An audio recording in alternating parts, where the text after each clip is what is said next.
Elimane Wane. asalaamaaleykum dal leen nag jàmm li gën a fës ci ëttu yéenekaay yi dañu koy door tey jilee ak Sud Quotidien ñu ñuy waxtaanee yoreen bi nga xam ne moom la ñu war a yore koppar yi nga xam ne moom la nguur gi yëkkati ngir xeex mbas mi. ëttu yéenekaay bu groupe Sud Communication bind ci xëtam mu njëkk ni société civile dafa taxawoo bu baax a baax nguur gi ngir mu jublu ci société civile bi nga xam ne dañoo dajaloo ci forum social sénégalais ci Kongat Pacte ak Afrikajom Center ñu ngi soññ njiitu réew mi mu fexe ba teg ci ni mu gën a gaawee kuréel bi nga xam ne moo war a saytu loolu le ci benn communiqué bu suñu naataangoo yi féete ci Bourguiba jot nag Alioune Tine ak ay ñoñam ñu ngi soññi boobule kuréel bés bu ñu ko tegee ñu fexe ba jaarale yépp ci yoon te bañ caa amal benn masla coow li nga xam ne moo tukkee ci ni ñuy jënd ak séddale dund gi nga xam ne dañ ko jagleel askan wi nga xam ne dañu kaa soxla nag tax na ba société civile bi moom it addu ci ñu wax ba tey jëmale ci séddale dund gi nga xam ne dañu ko jagleel askan wi nga xam ne dañ kaa yittewoo réew mi quotidien di ñu xamal ni am na benn comité de pilotage boo xam ne ñu ngi ciy xalaat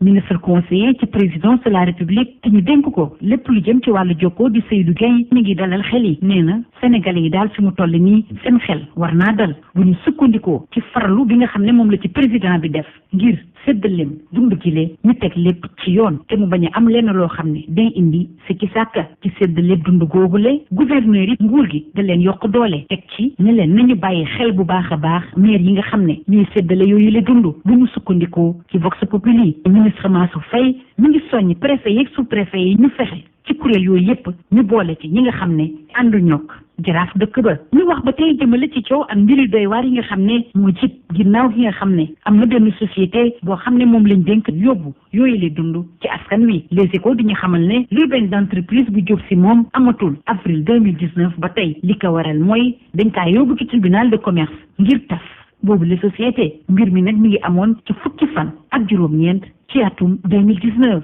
ci fukki fan ak juróom-benn ci weeru avril ci atum 2020 tolloog démb nag mbas mi di Covid 19 liñ ci siiwal mooy ñeenti téeméeri test ak fanweer ak juróom ñaari cas yoo xam ne dafa jugee ci li ñuy duppee cas communautaire maanaam wàllante ci biir askan wi ak fukki cas ak juróom-ñeent yoo xam ne nag mooy ñi nga xam ne mi ngi leen doon saytu ba tey ak ñaar fukki cas communautaire yi mu am Dakar ak Touba mbas mi fa la gën a lawee bu ñu sukkandikoo ci waa laas transmission communautaire boobule moo ëlëm yépp Dakar dañu ko war a sowe ki xam ne loolu mooy Libération gannaaw Gueule Tapée Parcelles ak Mbao am na benn cas bu demee noonu it bu ñu nemmeeku démb ca Yëmbal professeur Moussa Seydi bu service maladie infectieuse bu Fann di dellu si kàddu yi nga xam ne moom la Moussa yëkkati ngal la waay takk leen seeni masque ngi yëkkati yooyu li kàddu ci biir Libération Tribune moom bind ci xëtam mu njëkk ne Yëmbal ak Grand Yoff war nañ kaa bàyyi xel bu baax a baax ndax coronavirus bi le përi na fa lool ak fukki cas ak ñeent te benn bi bawoo ci wàllante ci askan wi ak luy tolloog téeméeri doomi aadama yoo xam ne fi mu toll nii dañ leen tere génn Yëmbal ak Grand Yoff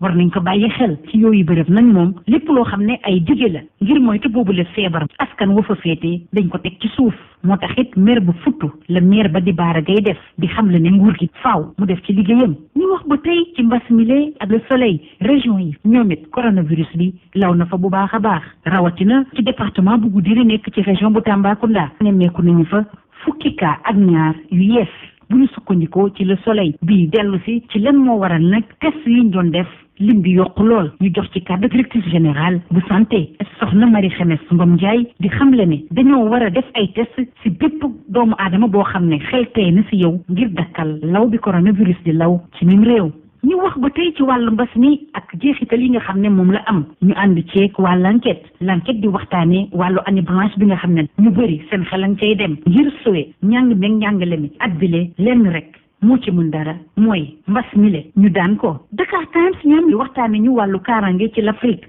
ginnaaw l'attaque djihadiste bi nga xam ne moo am fële ci Tchad dañoo faat bakkan luy tolloog téeméeri soldat yu bokk ci armée bu Tchad foofu ñuy duppee la Tchad l'attaque bi nag ci taarix moo gën a faat ay bakkan foofule faaw ñu gën a aar civil yi nga xam ne ñoo fa dëkkee faat moom tey jëlee di ñu waxtaane Salif Sané dellu si na si jéego yi mu def donte yombuloon lool di fàttali ne Salif Sané ci atum 2019 nekk na vice champion d'Afrique ñu jeexale koog sunu lomb ak De Gaulle dafa taxaw gaynde bu Géejawaay nee na bu doon moom mooy Balla Gaye 2 Boy Niang 2 lay bëreel ndax boobule combat lu mucc ayib lay doon te amateur si boppam ñoo ko soxla lii moo gënoon a fës ci ëttu yéenekaay yi ñu xëyandool ñeendoog jàmm